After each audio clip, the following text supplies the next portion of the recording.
All right, guys. So the first roster of Gregg Berhalter's second tenure as USMNT coach has dropped this morning. This was a very much anticipated, much awaited roster, not because the camp itself is so important. We're playing Oman and Uzbekistan on the 9th and the 12th of September, but it is a camp that was going to be our first clue, our first look at second cycle Berhalter, right? Which Berhalter were we going to get? Ever since he was appointed, that was the question. We had all this data, all this information on his first cycle, which, as we all know, was poor for the most part. Tactics, roster selection, all of the things. And so the hope was that, can he evolve? Can he change? Can he progress as a coach? Can he start doing the right things? And as far as we can tell from the first roster drop, there are encouraging signs, and we'll get into it, guys. It's a strong roster, I would say, considering all the injuries. It is probably about as good a roster as can reasonably be expected, considering all the guys that are out.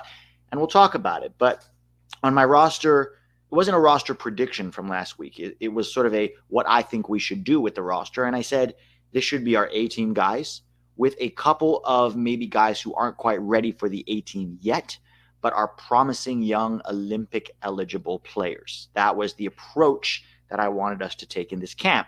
And looking at this roster, it seems like that's kind of exactly what we did, or what Gregg Berhalter did, which is promising. It's encouraging. And we're going to get into the roster drop. Look, it's early days, right? We have to see what lineups look like. We have to see what tactics look like, how it all works out on the field.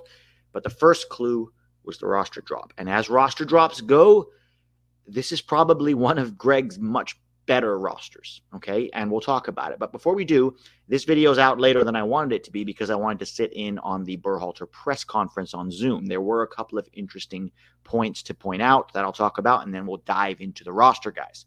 If you're new here, welcome. We talk about American soccer, USMNT focus, but all American soccer, really. Smash that like button, guys, before you continue watching. If you're new, hit that subscribe button.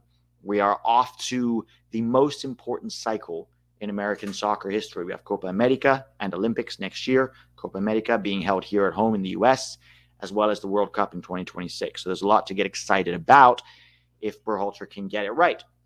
A couple of points.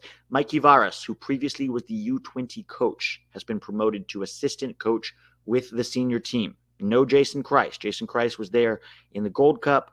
They are looking at adding one or two more coaches, Gregg Berhalter said, possibly a ex-Barcelona academy coach. But the big important one was, Mikey Varas did a very good job, in my opinion, with the under-20s. They had a very strong cycle. And him being promoted as an assistant coach is a good thing for this group. I think it's deserved. And BJ Callahan is still there. He is probably the replacement for Anthony Hudson, who left and went to Qatar to coach club soccer. I think that was a very good move.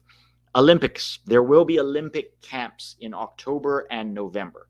Gregg Berhalter talked a little bit about this. He said it's tough because nobody's required to release, Olympics is not eligible. FIFA, it's not FIFA rosters. So if you're, want to have a Olympic roster, clubs are not required to release their players.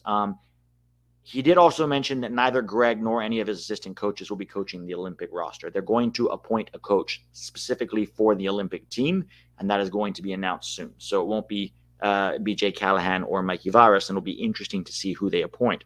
But Mikey Varas joining them was a very good thing.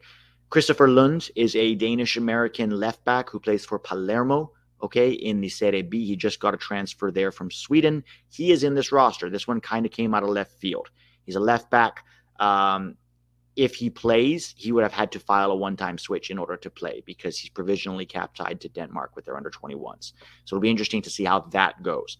I don't know too much about this guy, Kristoffer Lund. I watched a few clips on Y-Scout just to get a feel for who he is. He seems like a promising left back with some good technical ability. He is also Olympic eligible at 21 years old, and Berhalter talked about us needing better depth at left back. So it's a pleasant surprise, honestly, to see him in this roster, and I'm looking forward to, if he gets any game time, to seeing what he can do. So, yeah, let's just dive right into the roster now, guys. Oh, yeah, Gio. Let's talk a little bit about Gio. This article came out on Vanity Fair yesterday that Gregg still hasn't talked to Gio. Very, very disappointing. I'm going to put the link to the article in the description below if you want to check it out, if you haven't checked it out already. A couple of people asked Gregg about this. It's a little unclear to me. I was not able to ask a question. I raised my hand. I wasn't called on. It's not really clear because in the article, it made it sound like Gregg has not communicated with Gio at all. In the press conference, he was specifically asked, is it that Gio is not been responsive to you reaching out to him, or that you have not reached out to him at all? And Gregg said, no, it's not that Gio has not been responsive to us reaching out. He has been responsive. It's just about finding the right time and the right approach. And so what I don't really understand, and which I kind of wanted a follow-up question on, was, has there been any communication at all? Because he said Gio's been responsive. So what does that mean? That they've reached out to him and said, hey, Gio, can we have a talk? And Gio has said, sure, maybe not right now. I'm just trying to get back to my club form, but I'm definitely would love to chat. Has it been that? And so he hasn't been able to have a conversation? Has there been indirect communication through assistant coaches? I'm not really sure what it means, because the article makes it sound like he hasn't communicated with Gio at all and that he's still talking to mediation experts. Has he reached out to Gio and said, I'd love to chat? Let's find a time to get together. I don't know. It's not clear what's going on. But he did mention that, if Gio's healthy, hopefully he will be there in the October roster. That's positive, I guess, but fucking talk to Gio, man. Like, again, the lack of clarity is annoying about exactly what's going on. But just sit down with Gio, find a time to do it, hash it out, apologize for your mistakes. Gio already apologized for him. He's at the World Cup. He's not responsible for his parents' actions. He has nothing more to apologize for. He already came back to the team, had a very positive impact in Nations League. Pulisic had a lot of positive things to say about him. He's an integral part of this team if he can stay healthy. Gregg, talk to Gio, sort it out, get it done so that he can be a part of this moving forward. Another interesting thing that Gregg mentioned was that we might see a 3 center backs option with wing backs in this camp. So that's something to keep in mind. 3 center backs with wing backs. Is that going to be a 3-4-3? Maybe, potentially. Could we see a 3-5-2 with Pepi and Balogun up top, or Pulisic as a second forward behind Balogun? I'm not really sure. But there was hints when Gregg was talking about wanting us to be able to play with a back 3 at times before we get to the next World Cup. To me, I would like to see a 3-5-2, certainly. I think the fact that Gregg is talking about alternative formations to the 4-3-3 is positive, at least, because it means that there's some variance, right? One of the big problems last cycle is we never changed from the 4-3-3. We didn't have a plan B. There was just one plan, and it rarely worked, right? Having a different formation, a different approach, having something in the back pocket that you can use, at least that's a positive step in the right direction. Now, actions speak louder than words. Right now, everything is words. The only actions we actually have is the roster. But the fact that he's thinking about it that way, he did also mention something about needing to adapt our playing style to the player pool. Again, it's just words, right? We don't know if, we need to see actions, right? But the fact that he brought that up and said we need to do that is, maybe a positive sign. I don't know. Maybe I'm searching here too much for, positives, and ultimately actions do speak louder than words. We'll probably learn a lot more in this camp. But as rosters go, this was fairly encouraging. So let's just dive into it here. The 3 goalkeepers were Matt Turner, Ethan Horvath, and Drake Callender. Matt Turner, obviously the number 1, playing, the starter at Nottingham Forest. Ethan Horvath is still our number 2, in my opinion, although he is sitting, as a bench player for Forest right now. There are rumors that, Forest is trying to bring in Benfica's keeper. I don't know if that's going to happen before deadline day. I don't know if he's going to stay or get loaned out somewhere. Do they see him as a number 1? If he does come in and stays, I'm almost certain that means Ethan Horvath can get a loan somewhere, hopefully to the Championship, because, he might not be a Premier League level goalkeeper, but he is good enough, in my opinion, to play in the Championship. And so him playing would be important if he wants to keep his spot in the top 3. The third one was Drake Callender, who, in my preferred roster, I had Gaga as the third keeper, Gabriel Slonina, now that he's playing in Belgium. But Drake Callender has had an impressive season with Miami so far, and as third keepers go, I'm fine with him getting this look. I don't know if he's going to get any minutes, but, considering it could have been Sean Johnson or, somebody else, I think that's fine. I mean, I think he's done well enough in MLS to earn at least this call-up. He was getting called up before Messi got there, so I don't think this is a, close to Messi kind of call-up. I think it's deserved, and I'm fine with it. I mean, he's not Olympic eligible. It's kind of why I wanted Gaga there, but it's fine. Let Drake Callender come in, be that third keeper, be around the team, and we'll just see how he continues to progress as a keeper. Let's get into fullbacks now. Serginho Dest, Joe Scally, Anthony Robinson, Kristoffer Lund, and Kevin Paredes. So this is about as good as a fullback group as you could have asked for. No DeAndre Yedlin or Shaquille Moore. It was very, very encouraging. Like I said, with Kristoffer Lund, he's young, right? I don't know enough about him to give you an honest assessment of his skill set. Maybe we'll get to see him. Maybe we won't, but left back depth has been a problem for us. And from the clips I've seen, there's something there. I haven't seen enough to tell you how good a defender is. He does seem to be quite good at crossing, albeit in the Swedish league. So we have to, take the level in mind, and we'll keep an eye on him in the second division, Serie B right now. Again, levels, right? I mean, that you're talking MLS level, Serie B in Italy. So I'm not like overly excited about this, but certainly giving him a chance and maybe we'll get a look at him and just see what he looks like. Having more options is always better, right? Kevin Paredes is the other one, and although he's been playing as a winger/wingback at times for Wolfsburg, he's here as a fullback. This is consistent with comments that Anthony Hudson made way back in March when he mentioned that Kevin Paredes could be a left-back option for us in the future. I'm just happy that he's there. I mean, him and Kristoffer Lund, to me, are nods to guys who, are Olympic eligible and could be key players in our Olympic roster. And so bringing them in now and making them part of the team and part of the roster in preparation for the Olympics next year, or if they're not released for Olympics, then Copa America is the right move. And again, it's a nod to what I talked about of I want to see the A-team guys and some promising Olympic eligible players. Seeing Kevin Paredes as a left back is fine. We'll see if he gets any minutes. I don't know if he will, but I'm glad that he's in this roster, and we'll see what the plan is for him long-term with the team. Center backs was interesting, right? Miles Robinson, Tim Ream, Chris Richards, and Mark McKenzie. So no Walker Zimmerman. Zimmerman's been injured for some time. I don't know if he was excluded because of his injury. We'll see what that October roster looks like. I guess the big miss, obviously the big miss is John Brooks. I think it's done for him. I mean, Gregg Berhalter's back. He clearly doesn't rate John Brooks. Some people think that's unfair, that he deserves another chance. Some people want to move on from him. Okay, people have different opinions. For me, Tim Ream and Chris Richards are the clear starters from this group. For me, the guy who kind of misses out right now is Austin Trusty. And Austin Trusty could have been this roster over a guy like Miles Robinson or Mark McKenzie. But, Austin Trusty hasn't gotten any minutes yet with Sheffield United in the Premier League. Okay. If he can stay there and try to work his way in during the international break and maybe try to, maybe get some minutes at center back, that would be great for Austin. I don't really have any complaints with the center back group. Cameron Carter-Vickers is injured. If he's available, obviously he comes over a Mark McKenzie or Miles Robinson. Miles's future is interesting. We're going to see what happens with him. His contract expires at the end of this MLS season, and it looks like he will be moving. The question is, where is he going to go? Somewhere in MLS or somewhere abroad? He's previously made comments about wanting to push himself.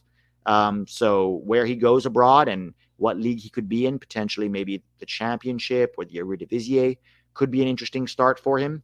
And then we see how he continues to develop. For me, Miles Robinson is a very fast defender, and that makes up for, errors of positioning at times or defensive errors that he can make. But he makes up for it with his speed. I think that, continuing to make progress on the ball is a big need for Miles if he wants to be in that 2026 group. And I think going abroad, to somewhere where he can play regularly at a higher level, where they will push him to play out of the back consistently under actual pressure, because Atlanta does play out of the back, but oftentimes not really under any pressure. So it's very hard to track progress in that sense.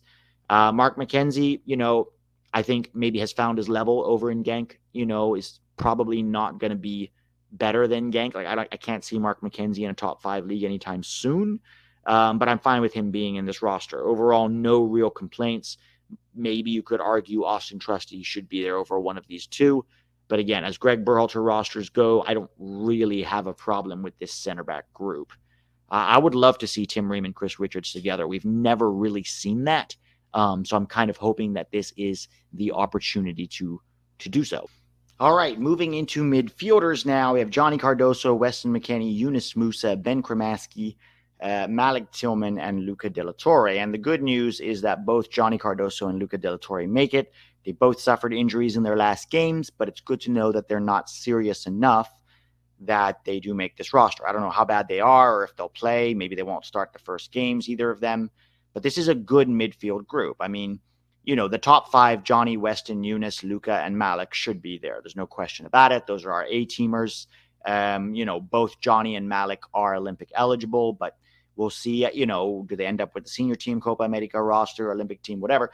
Ben Cremaschi is the other one. And there's been a lot of discussion around him because he is playing with Messi over at Inter Miami. I think he's a promising player. I don't think he's senior team ready. But again, if this roster is, Olympic eligible players, some promising eligible players with our senior team, then I have no problem with Ben Cremaschi getting called up. He's also being courted by Argentina. He's got Lionel Messi in his ear saying, come play for Argentina. Whether or not he's good enough for Argentina down the line, we don't know. But the thing is, he is still eligible for the 2025, under 20 World Cup roster. And he was already called up to their under 20s before this World Cup. So there's no reason to believe that he wouldn't be called up for their under 20s. So giving him this opportunity in camp with a senior team, which I promise you Argentina will not do, is probably a good way to say, hey, we value you and we like you. As a profile, I like him. He's 18 years old. I think he's a technical enough 10. A midfielder that is going to continue to get better. It's, if you look at MLS promising midfielders this year, it's probably been between him and Noel Buck, for performance-wise, like guys who have impressed. And so I really don't have a problem with him being in this roster. If this was a competitive camp, maybe I wouldn't. But for a friendly camp with some Olympic-eligible players, I actually like it. I'm happy with Ben, Cremaschi being here and us giving him this opportunity. We'll see who he picks down the line and also if he's even good enough for either team, right? We don't know. Is he going to be, midfield is a stacked position, especially attacking midfield. If you look at the U20 competition, you've got guys like Paxton Aronson, Diego Luna, and, Alejandro Alvarado and Nico Shakiris, not to mention you already have Malik Tillman and Gio Reyna at the 10. So he may, never even be good enough to make a top 23 for us, but for a friendly roster, I'm fine with this. He's a technical player, good vision. He's also got good athleticism for, he's not just a small technical player that's going to get pushed off the ball. He's got a good frame, a good athleticism combined with being a technical player. And I hope being in Inter Miami, he's going to learn a lot from Lionel Messi, who might be the greatest 10 the world has ever seen. Anyways, I'm happy he's here. This is a great group. I would be fine with any combination of these 6 starting in that game. We'll see if Malik gets any minutes. I think very likely we'll probably see some version of Weston, Yunus, and Luca. That would be my guess, but we'll have to see what Gregg does. Wide forwards, Christian Pulisic, Timmy Weah, Brendan Aronson, and Cade Cowell. So Brendan, Christian, and Timothy are obvious picks, right? Those are the 3. Taylor Booth is injured, so he didn't make this camp. Gregg also name-checked him as somebody who was injured who didn't make the camp, so it's encouraging to know that at least he's in the plans. Cade Cowell, you could maybe have an issue with him. He has not performed in MLS this year, right? He hasn't. Been very, very poor for San Jose Earthquakes. Just hasn't really improved that much as a player in some time.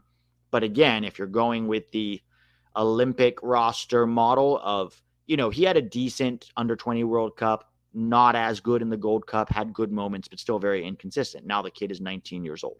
So as a Olympic eligible player, I don't have a problem with him being in this camp as that 4th winger. I would rather see guys like, Kevin Paredes and Cade Cowell and Kristoffer Lund and Ben Cremaschi than, the MLS lifers that we've been relying on for too damn long, or that Gregg has been calling up, not relying on. But, Jordan Morris, Christian Roldan, all those guys are not here. And so I think having young guys, whether or not they turn out to be what we need down the line is not important. What's important right now is we're looking at youth and we're giving them early opportunities in the cycle to see if they can be that guy. And if they can't, somebody else will take their spot, right? And that's sort of, we'll have to see. Cade Cowell has technical limitations. We all know this, but he's a fast, he's, the Jordan Morris of the under 20s, except, productive. He can be effective with his speed at the U20 level.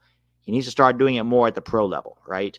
And maybe a move to Europe is in the cards down the line. We'll see, but got to start producing in MLS as well. And then we have the forwards. Josh Sargent was injured. Sadly, he will be out for months, according to Norwich. We don't know how many months. They have to decide, does he need surgery? But it looks like significant ligament damage in his ankle, which is disappointing.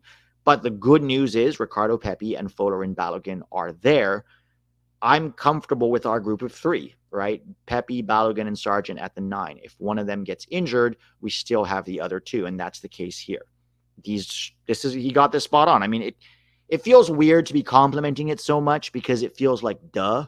Like, yeah, this is what fans have been asking for and the obvious choice for the longest time. And now we're applauding Gregg for doing what should be obvious. It shouldn't be like, we shouldn't have to be like, oh my God, Gregg did this amazing thing. He called up our best players, right? That should be like, duh. It's just that he's done it. So, he's not done it in the past. So when he does do it, we're like floored.